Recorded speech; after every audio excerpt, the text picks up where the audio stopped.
Welcome back, everybody, to the Kalispell Warhawk Dynasty. Today we're going to recap the 13th season of Warhawk football. So if you haven't already finished out the season's episodes, I do recommend doing that now.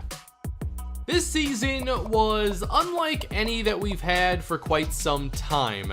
We lost 4 games for the first time since 2017, which was back in year 5 of the series. We've reached a point in the entire series now where a 9-4 season is considered disappointing, and we still win a bowl game, had an overall pretty decent season, but obviously we did not reach double-digit victories for the first time in a very long time. But I still think it was a fun season, and I enjoyed the more challenging schedule that this independent schedule brought us. The big reason why I wanted to go independent is so I had control over the schedule and I could make it a lot more interesting. And we have not had this many one-possession games in a really long time. The bowl game was obviously a major blowout. It was a lot of fun after the way the season went. And the first 2 games we played this year were not one-score games either. The Auburn game was a 9-point finish, but everything else was decided by 1 score. And at the same time, I have been working on sliders, and I'll show you what I have right now. But I've actually started to work on penalty sliders and utilizing that. Matt 10 has helped me out a lot with that, and he's helped me with Madden sliders tremendously. I play on Heisman, of course, 25 player speed threshold, and for penalties, not a ton has been changed, but this is what I have right now. I still think that gameplay sliders have the greatest impact in NCAA. So here's what I use for user sliders. One thing I've also learned is that pass coverage is a reverse slider. So if I were to try dropping it down to say 20, that would make the coverage even tighter. So that's one of the things I've had to kind of get used to here as I've tweaked the sliders. Here are the CPU sliders. And if you watched season 12 at all, the sliders haven't changed tremendously. I think overall we just saw tougher competition this year. I also know I didn't play that well for much of the season, and at one point I really had to just go and redo the playbook a little bit. So I made a lot of changes to it, swapped out some formations. I think I must have removed like 100 plays or so and added 100 new ones. And it made play calling a lot easier down the stretch. But 17 picks this year to 20 touchdowns. I wasn't counting on a season like this for Luke Irvin. So we'll see if he ends up declaring. I mean, just last season we had Lamecca Warwick declare as a redshirt sophomore. And Irvin's already been like a 99 overall quarterback. So it makes sense for him to declare. We'll just see if he decides to do that. If he does, we're likely looking at Antoine Morgan as the starter next season or Matt Reddick. I know Reddick's accuracy has gotten a little bit better, but I know his arm isn't as strong as Irvin's. His arm is not as strong as Morgan's either. And I obviously like getting the ball downfield, and I try to do it a lot this year because it seemed to be more effective than the quick-hitting pass game.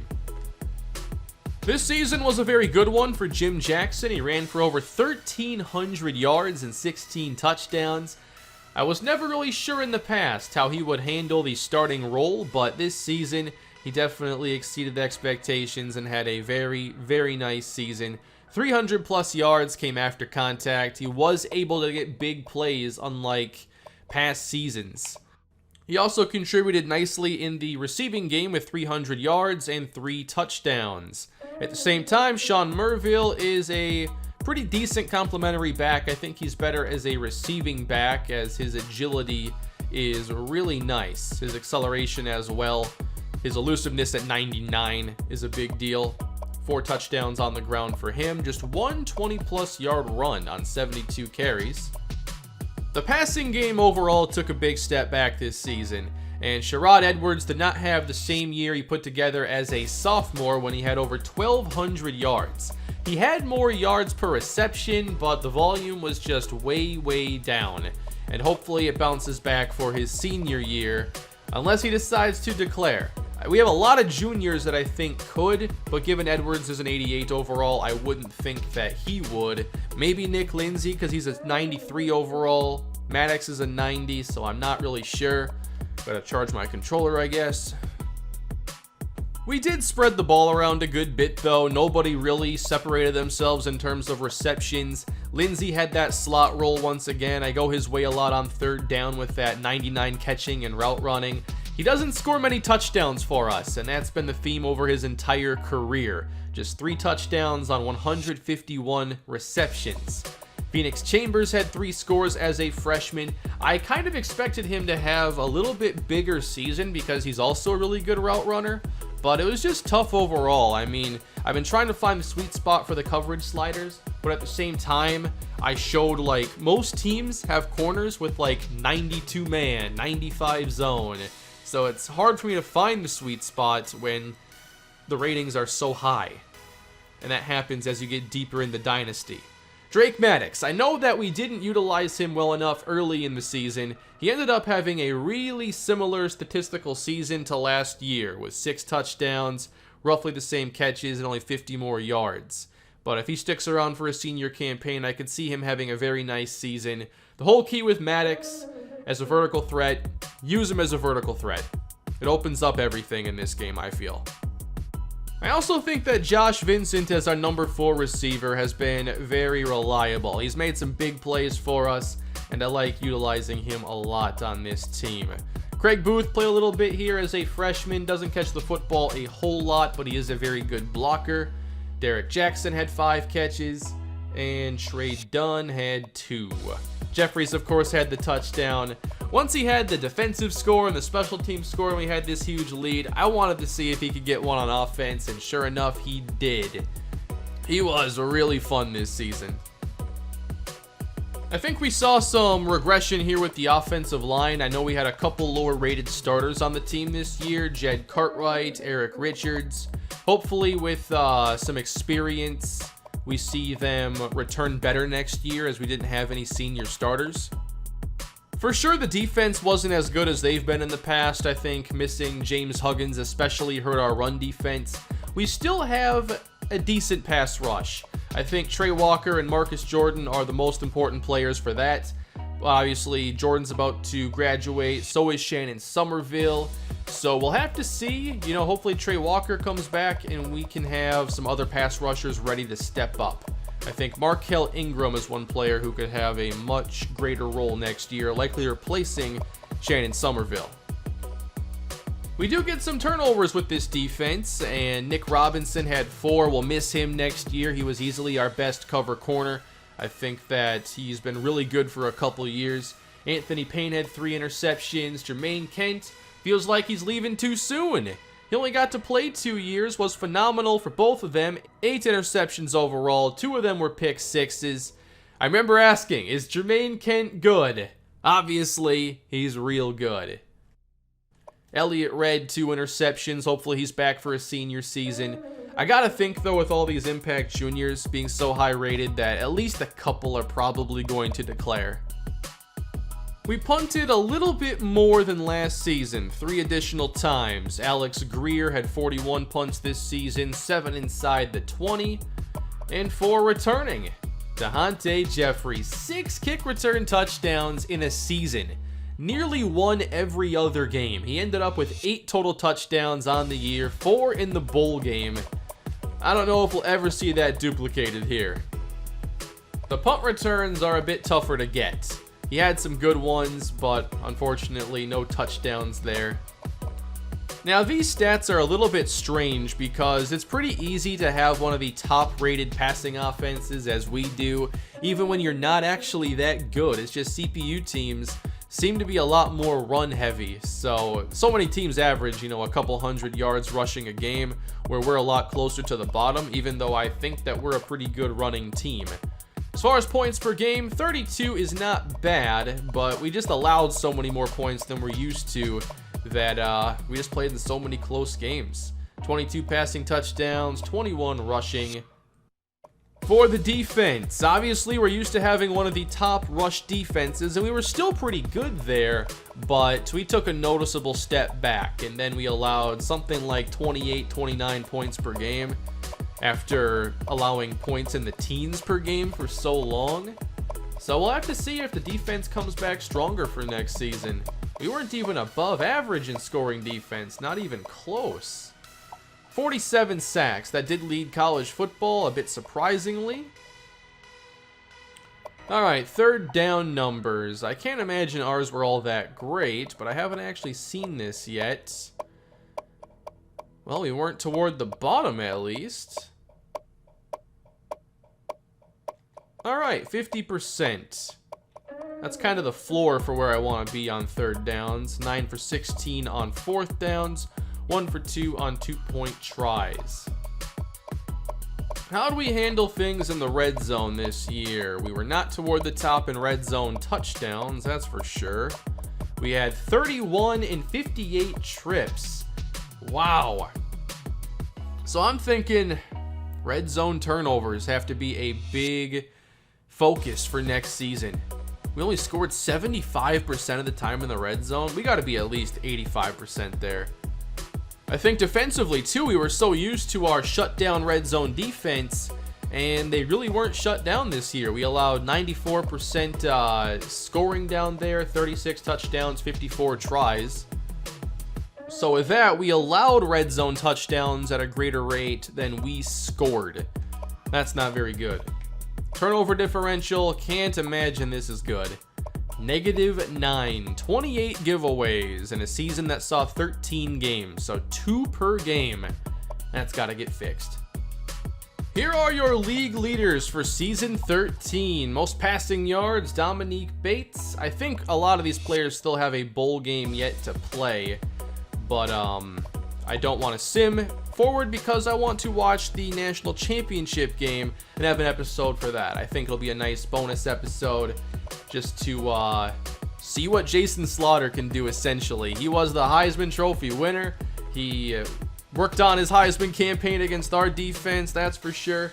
1,300 yards last season, going up to 2,100 this year. Those are incredible numbers. And he never fumbled one time. He didn't have the most rushing touchdowns, though. Derek Thompson, 23. Obviously, this could change with the bowl game results. 1,400 yards here for Dallas Alfred for Michigan State. 12 touchdowns as well. Really big year receiving. Oh yeah, I remember playing against Rocky Seymour. He was toward the top. 1,300 yards for him. Trey Walker leads the NCAA in sacks with 11. Chad Callahan, 9 interceptions on the season. We haven't checked out these school records in a little bit. I don't think any were broken this season, but here's just a look at the record books, and unfortunately, like, the Team Builder record books take over for the team that, like, you're replacing in Dynasty, because you have to swap one out to put one in. So you get their record books and you get their rivalries as well. But we've still broken many records in this series. Luke Irvin, most passing yards in a season, 37-76. For receiving, still Carl Joyce has the receiving touchdown record with 27. Hayden Jean-Charles, 3,000 plus receiving yards, and now he's tearing up the NFL with the Buffalo Bills in the Broncos series. On the ground, Austin Jenkins, a 304-yard game. I miss him, but he's going to be in the Bronco franchise starting next season. And Roscoe Sheridan, 4,500 yards. Sacks in a career, 35 for Boogie Turner. I want to see where Trey Walker is at. If Trey returns next season, he should definitely pass Boogie Turner.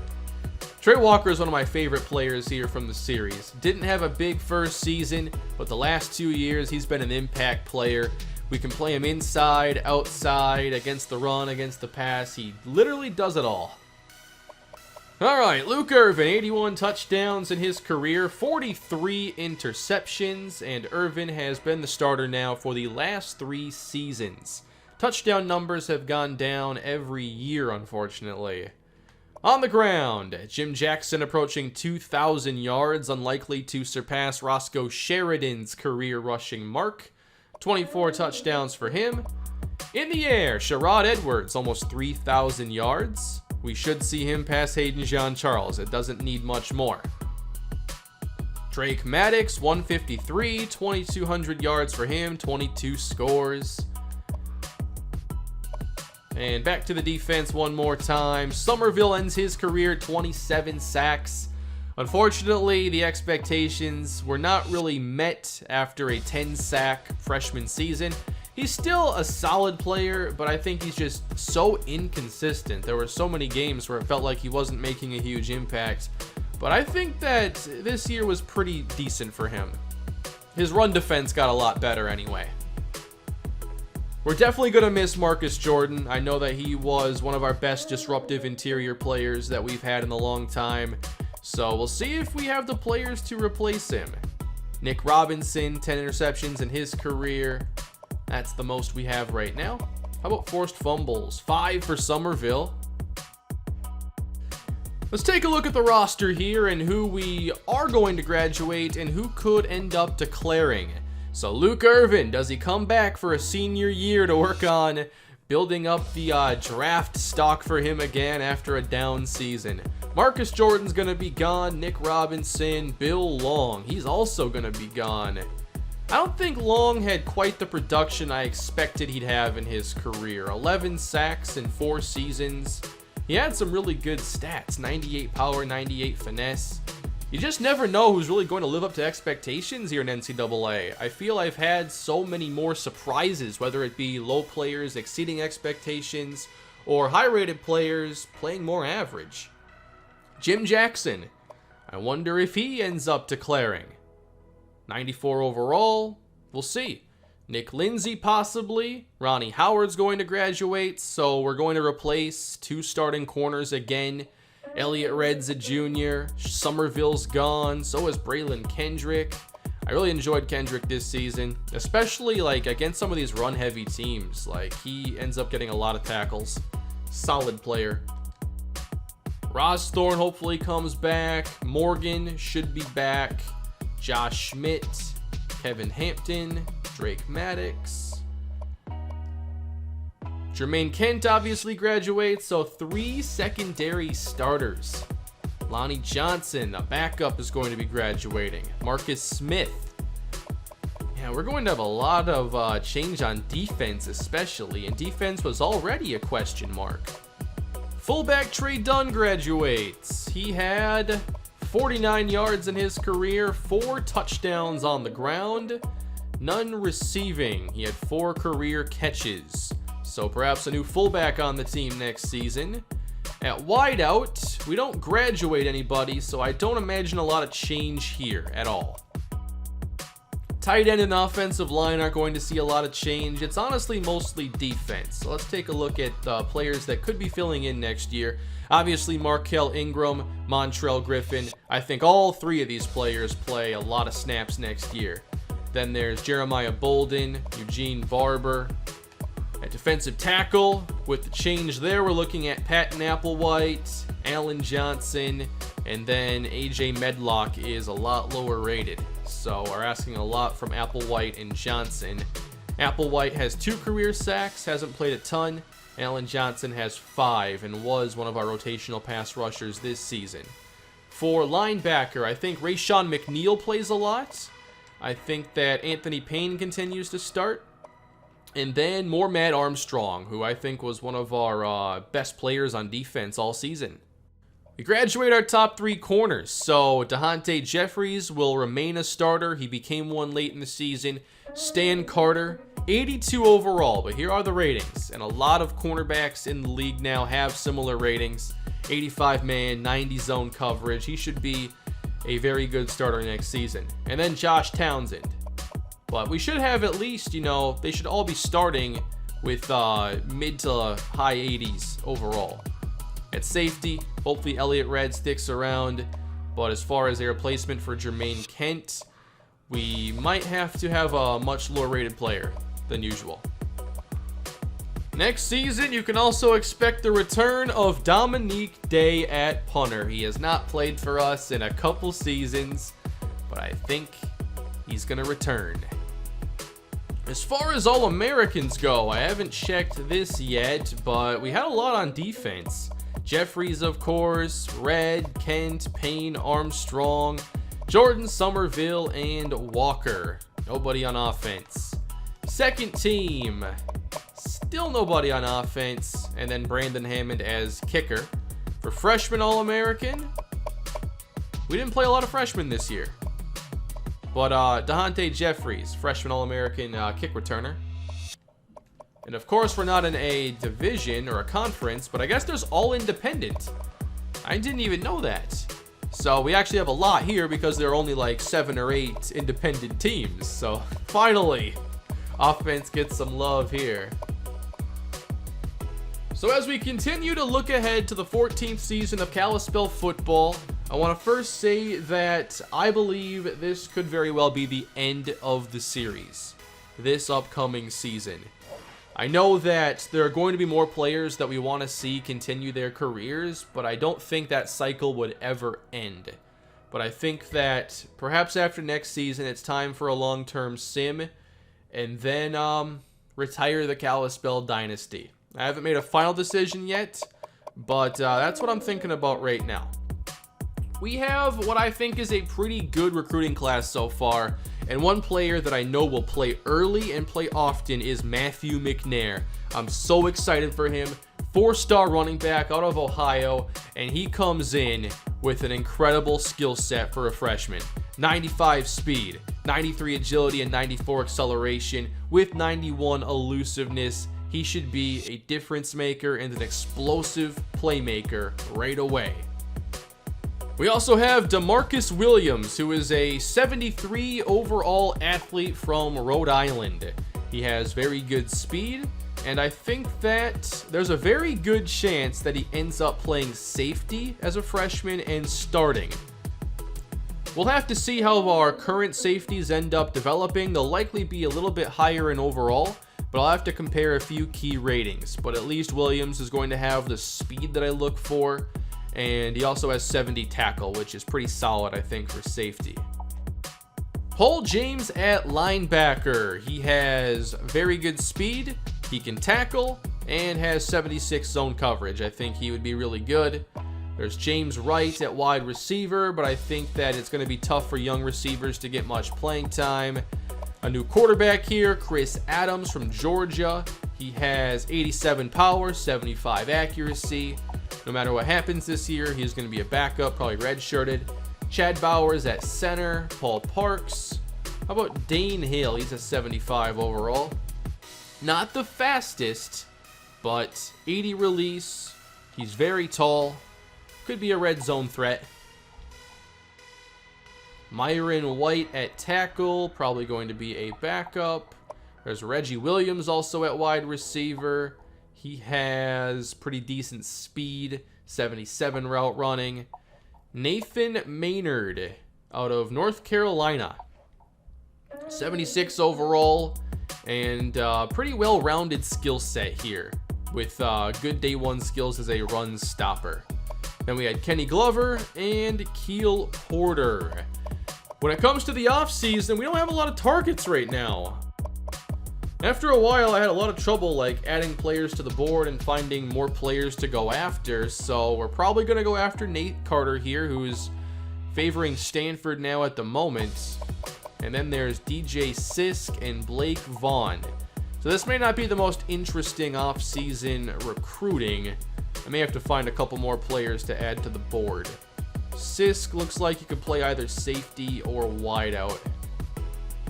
Could also look at linebacker with him, I think. 86 speed, 97 acceleration, 80 catching. You could play running back, receiver, linebacker, safety. The class right now is ranked number 6, so I know we have some impact players, and I think at least 2 freshmen that could be either starters or at least get regular playing time as freshmen. No 5-star players this year, though. That's always been tough for us. Overall, we're graduating a lot less seniors than we usually do. We only had 11 on the entire team, only 1 on the entire offense, and that's Trey Dunn, the fullback. So the offense should be able to grow and be better next season, but now it's just another year of bringing in new defensive players, so it's hard to know what to expect. As far as players that are returning we can count on, there's Trey Walker, who's obviously our best edge rusher, so that position is filled, at least one of the edge rush spots. And then Elliott Red. DeHonte Jeffries, we'll see how he plays in a more of a big role on defense. He only started a couple games for us this season. And then at linebacker, I'm pretty confident in guys like Matt Armstrong. But for sure, it's going to be an interesting season again next year. We'll remain independent and have another tough schedule, that's for sure.